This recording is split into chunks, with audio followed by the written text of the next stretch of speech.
ನಮ್ಮ ಕನ್ನಡ ಸಾಹಿತ್ಯ ಪರಿಷತ್ತಿನ ಅಡಿಯಲ್ಲಿ ನಮ್ಮ ಯುವಕ ಮಿತ್ರ ಸಂತೋಷ್ ಅವರು ಒಂದು ಕವನ ಸಂಕಲನವನ್ನು ರಚಿಸಿ ಇವತ್ತು ಪುಸ್ತಕ ಬಿಡುಗಡೆ ಕಾರ್ಯಕ್ರಮವನ್ನು ಇಲ್ಲಿ ಇವತ್ತು ಹಮ್ಮಿಕೊಂಡಿದ್ದಾರೆ. ನಿಜಕ್ಕೂ ಬಹಳ ಸಂತೋಷ. ಈ ಒಂದು ಉದ್ಘಾಟನಾ ಪುಸ್ತಕ ಬಿಡುಗಡೆಯ ಕಾರ್ಯಕ್ರಮದಲ್ಲಿ ನಮ್ಮ ಆನೇಕಲ್ ತಾಲೂಕಿನ ದ್ರೋಣಾಚಾರ್ಯರು ಅಂತಲೇ ಬಿರುದು ಕೊಟ್ಟಿದ್ದಾರೆ ನಮ್ಮ JM ಸರ್ಗೆ. ನಿಜಕ್ಕೂ ಒಳ್ಳೆ ಅವರು ನಿಜಕ್ಕೂ ದ್ರೋಣಾಚಾರ್ಯರು ಅವರು.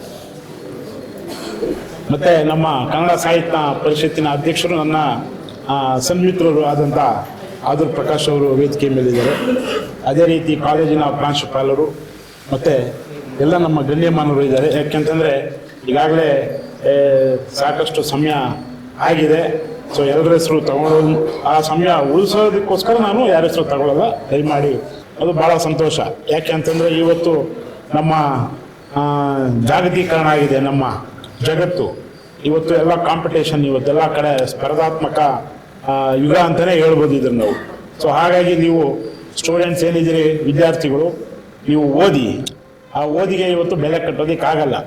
ಅದರ ಜೊತೆಗೆ ಈ ಒಂದು ಕನ್ನಡ ಆಸಕ್ತಿಯನ್ನು ಬೆಳೆಸ್ಕೋಬೇಕು. ಈ ಒಂದು ಸಾಹಿತ್ಯ, ಕನ್ನಡ ಸಾಹಿತ್ಯ ಕ್ಷೇತ್ರ ಏನಿದೆ, ಇದರಲ್ಲಿ ಏನಾದರೂ ಈ ಚುಟುಕು ಕವನಗಳು ಬರೆಯುವಂಥದ್ದು ಅಥವಾ ಏನಾದರೂ ಒಂದು ಈ ಕವಿಗಳು, ಈಗ ಈ ಕವಿ ಅಂತಂದರೆ ಈ ನಮ್ಮ ಇವರು ಆದೂರ್ ಪ್ರಕಾಶ್ ಅವರು ಗರಿಕೆ ಚಿಗುರು ಅಂತ ಅವರು ಒಂದು ಕವನವನ್ನು ರಚನೆ ಮಾಡಿ ಅದರ ಒಂದು ಬಿಡುಗಡೆ ಕಾರ್ಯಕ್ರಮಕ್ಕೂ ಬಂದಿದ್ದೆ. ಸೊ ನಮ್ಮ ತಾಲೂಕಲ್ಲಿ ಈ ರೀತಿಯಾದಂಥ ಪ್ರತಿಭೆಗಳು ಈ ಕ್ಷೇತ್ರದಲ್ಲಿ ಬರ್ತಿದ್ದಾರೆ. ನಿಜಕ್ಕೂ ಬಹಳ ಸಂತೋಷ ಪಡಬೇಕು ನಾವು. ಯಾಕೆ ಅಂತಂದರೆ ಸೊ ಇದು ಈ ಹಿಂದೆ ಇದ್ರು ನಮ್ಮ ಹಿರಿಯರೆಲ್ಲ ಈ ಕ್ಷೇತ್ರದಲ್ಲಿ ಹೆಚ್ಚಿಗೆ ತೊಡಗಿಸ್ಕೊಳ್ತಾ ಇದ್ರು. ಎಂತೆಂಥ ಮಹಾನುಭಾವರು ಇದ್ದಾರೆ ನಮ್ಮ ಕನ್ನಡ ಸಾಹಿತ್ಯ ಕ್ಷೇತ್ರದಲ್ಲಿ. ಎಂತೆಂಥ ಪುಸ್ತಕಗಳ, ಕವನಗಳನ್ನು, ಕಾದಂಬರಿಗಳನ್ನು ಅವರೆಲ್ಲ ನಮಗೆ ಇವತ್ತು ಬಿಟ್ಟು ಹೋಗಿದ್ದಾರೆ. ಸೊ ನಾವು ಅದೆಲ್ಲ ಭಾಳ ಅಗಾಧವಾದಂಥ ಶ್ರೀಮಂತವಾಗಿದೆ ನಮ್ಮ ಕನ್ನಡ ಭಾಷೆ.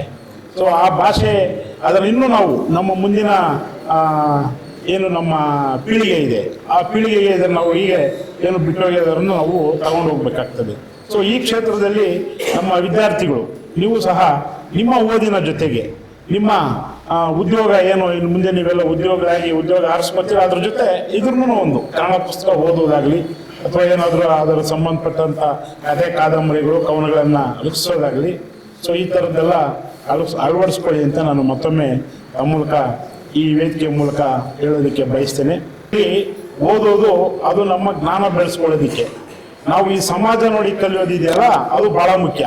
ಯಾಕಂದರೆ ಈ ಸಮಾಜದಲ್ಲಿ ನಾವು ಒಳ್ಳೆಯದು ನೋಡ್ತೀವಿ, ಕೆಟ್ಟದ್ದು ನೋಡ್ತೀವಿ, ಅವೆಲ್ಲ ನೋಡ್ತಾ ಇರ್ತೀವಿ. ಅದರಲ್ಲಿ ನಾವು ಒಳ್ಳೆಯದನ್ನು ನಮ್ಮ ಜೀವನಕ್ಕೆ ಅಳವಡಿಸ್ಕೋಬೇಕು, ಕೆಟ್ಟದನ್ನ ಅಲ್ಲೇ ಸೈಡಿಗೆ ಬಿಡಬೇಕು.